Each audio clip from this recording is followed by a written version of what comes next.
Assalamualaikum warahmatullahi wabarakatuh.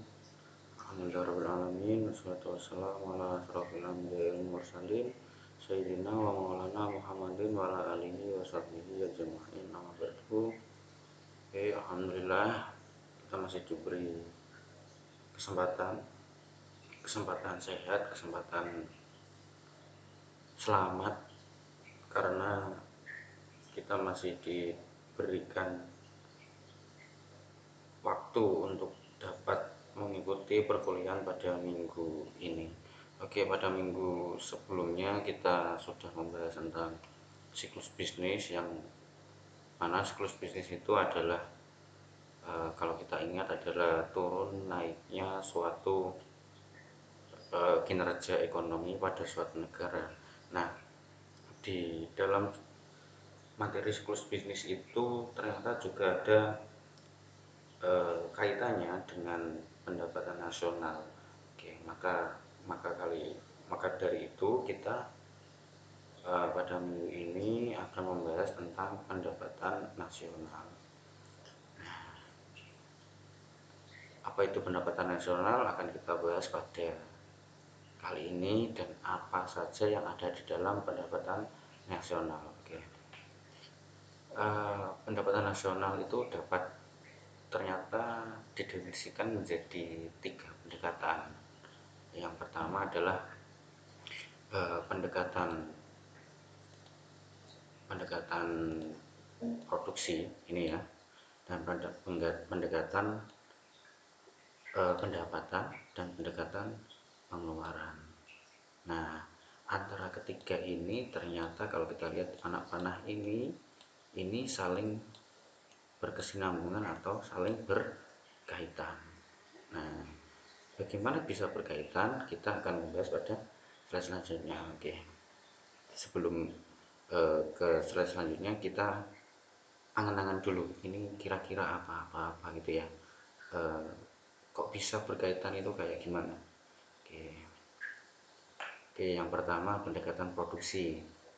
Yang disebut pendekatan produksi itu adalah penjumlahan nilai tambah dari setiap barang dan jasa yang dihasilkan oleh suatu negara dalam periode tertentu.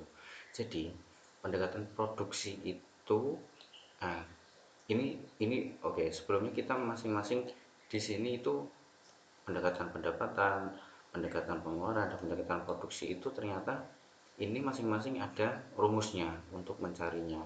Nah, dari pengertian ini kita bisa melihat apa kira-kira rumus dari pendekatan produksi. Ya, itu adalah pendapatan nilai tambah dari setiap barang. Nah, setiap barang ya, yang barang dan jasa yang diproduksi oleh suatu negara dalam periode tertentu. Oke, jadi semua barang dan jasa yang dihasilkan di Indonesia, yang dihasilkan oleh Indonesia itu disebut pendekatan produksi. Nah, pendekatan produksi itu disebut juga pendapatan nasional. Jadi pendapatan nasional itu ya pendekatan produksi, ya pendapatan, ya pengeluaran gitu ya. Lalu yang berikutnya pendekatan pendapatan.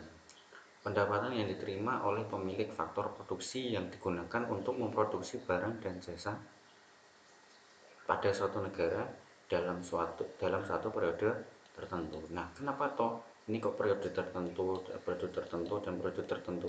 Nah, itu karena pendapatan nasional itu dihitung setiap 1 tahun sekali, setiap periode 1 tahun. Nah, pendapatan Indonesia tahun 2019, pendapatan nasional Indonesia tahun 2018. Nah, itu akan dihitung melalui berdasarkan 3 pendekatan ini. Oke. Lalu yang jadi pertanyaan adalah pemilik faktor produksi. Apa tuh itu faktor produksi? Mohon dicatat ya, kalau seumpama butuh dicatat, faktor produksi itu adalah semua hal yang digunakan dalam menghasilkan barang dan jasa. Jadi semua barang yang untuk menghasilkan barang dan jasa itu adalah faktor produksi. Nah, biasanya faktor produksi itu adalah meliputi seperti tanah, tenaga kerja, modal, dan kewirausahaan. Nah, kewirausahaan sendiri itu adalah orang yang memiliki bisnis atau orang yang menjalankan wirausaha. Nah, itu 4 dari faktor produksi. Oke ya, nanti ditanyakan ya kalau seumpama belum paham. Itu yang berikutnya, pendekatan pengeluaran. Pendekatan pengeluaran adalah pendapatan nasional dari jumlah pengeluaran seluruh pelaku ekonomi. Nah, pelaku ekonomi itu siapa? Ya orang-orang yang menjalankan ekonomi. Jadi ya pengusaha, ya rumah tangga, ya kalian-kalian ini kan melakukan kegiatan ekonomi atau pelaku ekonomi, karena membeli atau mengkonsumsi itu namanya juga kegiatan ekonomi, seperti kita membahas pada pertemuan pertama kemarin ya. Eh, Baik di dalam negeri maupun di luar negeri selama periode tertentu. Nah, baik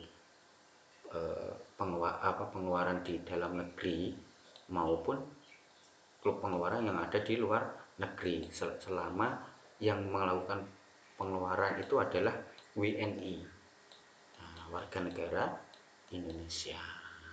Oke, yang berikutnya, nanti seumpama ini pendekatan ini belum dipahami, silahkan untuk ditanyakan. Oke, indikator PDB.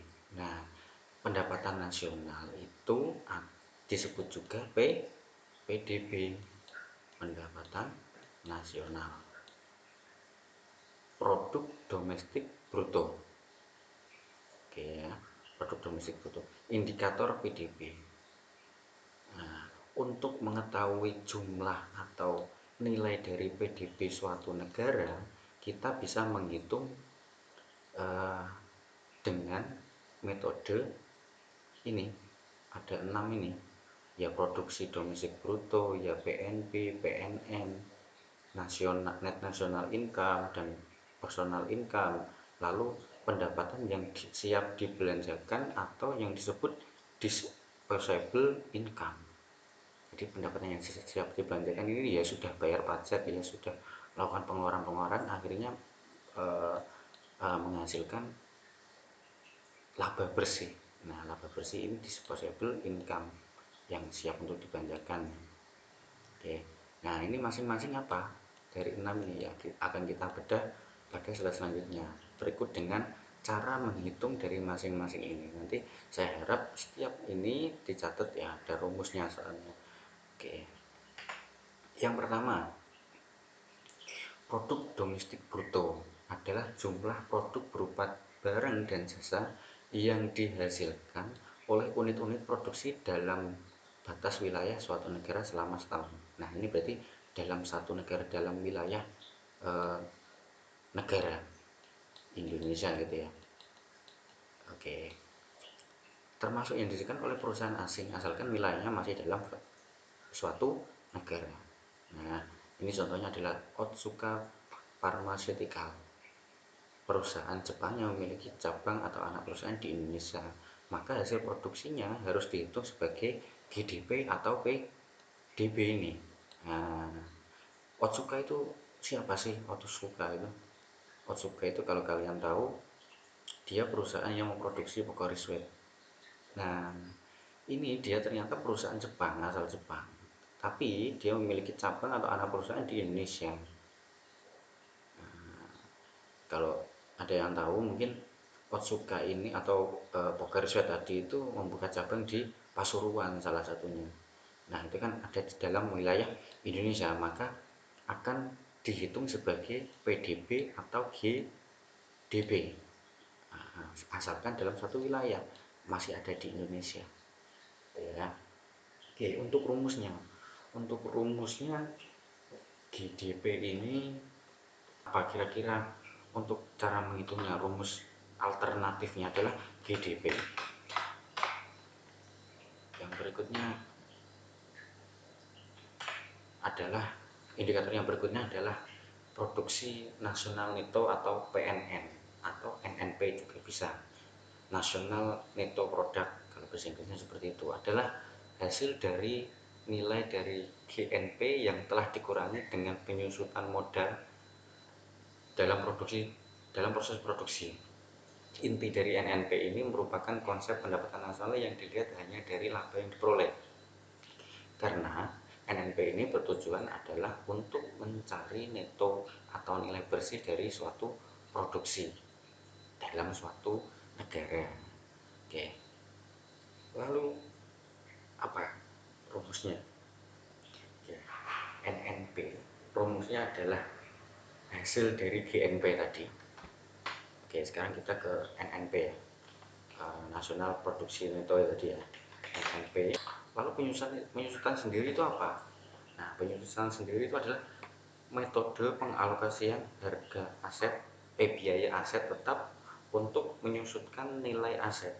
Nah, jadi seperti ini. Penyusutan itu kalau di dalam akuntansi, ketika menulis akun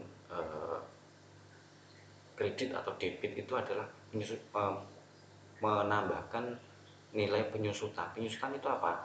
Barang yang telah habis masa pakainya. Misalnya perusahaan memiliki mobil. Nah, masa penyusutan sebuah mobil di perusahaan itu adalah 5 tahun biasanya. Biasanya 5 tahun sudah diganti, 5 tahun sudah diperbaiki atau pokoknya di upgrade lagi. Biasanya juga gedung, pokoknya aset tetap ya berupa gedung, mobil, lalu mesin, lalu gedung ini nantinya setiap 5 tahun adakah butuh renovasi ataukah butuh upgrade lagi. Nah, itu penyusutan, biaya penyusutan. Oke, yang berikutnya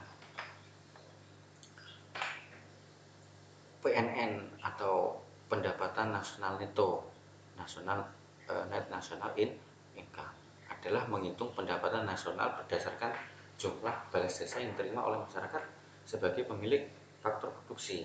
Nah, tadi faktor produksi sudah ingat ya.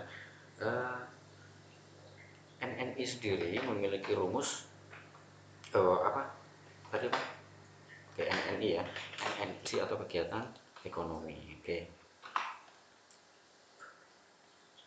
Nah, biasanya pajak tidak langsung ini juga ada pada pajak pembelian barang mewah. Misalnya ada nih orang Indonesia beli Lamborghini. Nah, pajak dari belinya itu sudah dikenai pajak. Nah, pajaknya dikenakan pada si pembeli, gitu ya. Oke. Yang berikutnya pendapatan perseorangan atau personal income. Cara untuk menghitung jumlah pendapatan ini yang pendapatan yang diterima oleh setiap orang, tetapi harus dikurangi dengan laba yang ditahan, iuran asuransi, iuran jaminan sosial, dan ditambah dengan pembayaran pindahan atau transfer payment.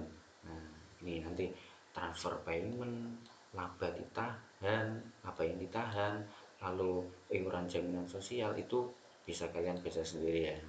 Nah, transfer payment biasanya biaya dana pensiun, lalu pensiun juga dari pejuang, dari pegawai negeri. Lalu laba bersih yang ditahan oleh pemegang oleh perusahaan dan tidak dibayarkan sebagai dividen. Dividen itu apa? Keuntungan dari suatu perusahaan kepada pemegang saham. Nah, biasanya dalam 1 tahun itu ketika perusahaan mengalami keuntungan, pemegang saham ini akan dibagi berapa persen. Nah, sesuai dengan jumlah saham yang ditanam pada suatu perusahaan. Nah, itu namanya dividen, keuntungan yang akan dibagi pada pemegang saham, tetapi tidak dibayarkan. Nah, ketika belum dibayarkan sebagai dividen, ini namanya laba ditahan. Oke. Yang terakhir, iuran jaminan sosial. Sumbangan disediakan pemerintah untuk pegawainya, baik pegawai sipil maupun pegawai militer. Oke, rumusnya ini. PI, NNI ditambah transfer payment, dikurangi laba ditahan, ditambah iuran asuransi, ditambah iuran jaminan sosial, ditambah pajak perseorangan. Oke. Yang berikutnya, pendapatan yang siap dibelanjakan atau disposable income adalah pendapatan yang siap untuk dimanfaatkan untuk membeli barang dan jasa. Oke ya, beserta tabungan yang disalurkan menjadi investasi. Jadi disposable income itu kalau tadi yang saya jelaskan tadi adalah kita sudah beli, sudah bayar pajak, sudah apa-apa, jadi ada sisa nih keuntungan kita nih, pendapatannya. Nah ini pendapatnya yang bisa dibelikan barang dan jasa untuk dijual kembali, beserta bisa menabung dan bisa menginvestasikan. Ya, jadi sudah pendapatan ini sudah terkurangi dengan yang lain-lain lah, sudah wis bersih gitu ya. Oke. Disposable income sendiri punya rumus. Oke. DI